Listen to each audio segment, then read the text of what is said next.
Unsolved 1961, the case of 2-year-old Carol Lowman.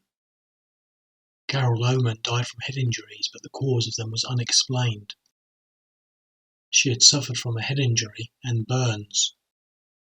She was one of a family of 8 and lived with her family in Kensal house in Ladbroke Grove, London. She was taken to St Charles Hospital in North Kensington at 7:30 a.m. on the 28th of February 1961, but was found to be dead on arrival. The pathologist said that she died from inhalation of vomit due to hemorrhage of the brain. He noted that she also had burns on her nose, left cheek and eye, as well as on her legs. Bruises were also found on her legs, arms and forehead. He said these bruises could have been the result of the child being knocked flying by other children or by being pushed out of a pram. He added that she could have received her burns just by sitting in front of the fire and might have fallen forwards and hit her head on the fire grate.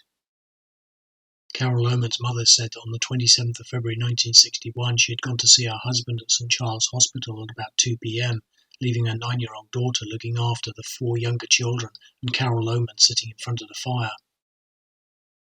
She said that when she returned at 3:30 p.m. that she found Carol Lowman still in front of the fire but with burns on her face, which she then treated with ointment.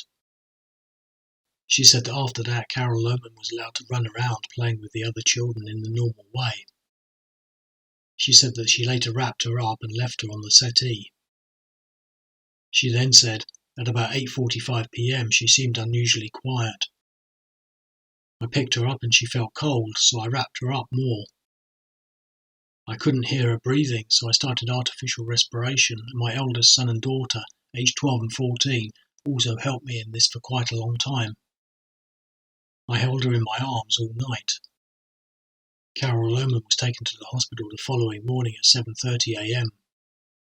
At the inquest, Carol Lowman's mother said that none of the other children that had been left in the house had had any idea of what happened, and that the daughter that she had asked to put the fire guard on the fire had forgotten to do so.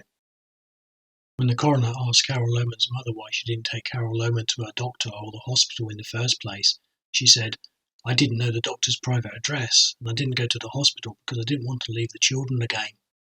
I was in a complete whirl and I didn't know what to do."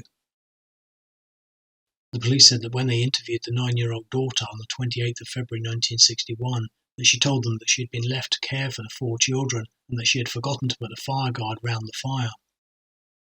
She also said that she had taken 3 of the children into a bedroom to play and had left Carol Lowman sitting in front of the fire, and that half an hour later when she went back to see Carol Lowman that she didn't notice any marks on her face or hear her crying out.